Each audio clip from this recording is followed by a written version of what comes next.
মাৰ পূজা আৰু এই পূজা উপলক্ষে ইতিমধ্যে আমি উপস্থিত আছোঁ বৰুৱাপাৰা লক্ষী মন্দিৰত আৰু সেই লক্ষী মন্দিৰত প্ৰতি বছৰৰ দৰে এই বছৰ দুদিনীয়া কাৰ্যসূচী লক্ষী পূজা আয়োজন কৰা হৈছে। আমি দেখুৱাইছোঁ কেমেৰাত আৰু বিগত বছৰত ইয়াতে স্থায়ী যি প্ৰতিমা স্থাপন কৰা হৈছে সেই স্থায়ী প্ৰতিমা স্থাপন কৰাৰ পাছতে ইয়াতে বিভিন্ন স্থানৰ পৰা আচলতে বিভিন্ন স্থানৰ পৰা ইয়াত ভক্তসকল আহে। এক সুন্দৰ পৰিৱেশ, আয়তীসকলে আয়তী নাম গাই আছে। আমি আয়তী নাম দেখুৱাবৰ কাৰণে চেষ্টা কৰিছোঁ।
আয়োজক সমিতিৰ লোকসকল আছে। আমি তেওঁলোকৰ পৰা জানিবৰ কাৰণে চেষ্টা কৰিম যে বিগত বছৰৰ দৰে এই বছৰ কাৰ্যসূচী কি হ'ব।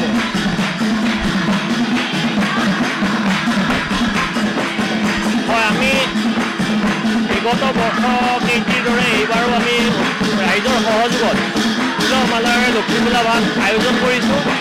আজিৰ লক্ষী পূজাৰ যি কাৰ্যসূচী আমাৰ আৰম্ভণিতে আছিল আয়তীসকলৰ আপোনাৰ পানী তোলা কাৰ্যসূচী। আয়তীসকলে পানী তুলি অনাৰ পিছত এতিয়া দেৱীৰ অৰ্চনাত পুৰোহিত কৰিছে আৰু লগতে আয়তীসকলৰ নাম প্ৰসংগ কৰি আছে।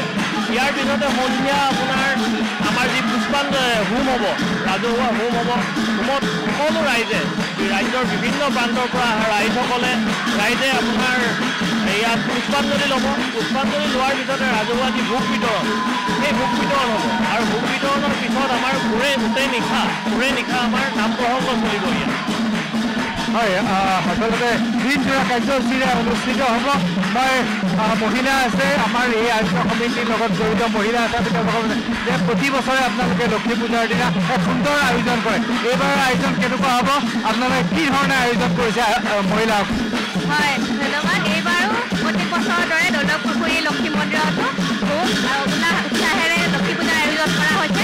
আজিৰ পৰা আজি আয়তীসকলে নাম প্ৰসংগৰে এতিয়া আৰম্ভণি হৈছে আৰু সন্ধিয়ালৈও বিভিন্ন নাম আৰু ভোগ প্ৰসাদৰো আয়োজন কৰা হৈছে। আৰু আপোনালোকৰ এই চেনেলৰ জৰিয়তে সমূহ অসমবাসীকে মা লক্ষীৰ বহুত শুভেচ্ছা জনাইছোঁ। এনেধৰণে লক্ষী পূজাৰ আৰম্ভণি হৈছে। ৰাতিপুৱাৰ পৰা আয়তীসকলে তেওঁলোকৰ আদি নাম গাইছে। সন্ধিয়ালৈকে বিভিন্ন কাৰ্যসূচী আছে, তাৰ পৰা আদি কৰি বিভিন্ন কাৰ্যসূচী আছে আৰু এই কাৰ্যসূচীসমূহ ৰূপায়ণ হ'ব, নাম হ'ব, নাগাৰা নামৰ আয়োজন কৰা হৈছে, নাগাৰা নাম অনুষ্ঠিত হ'ব।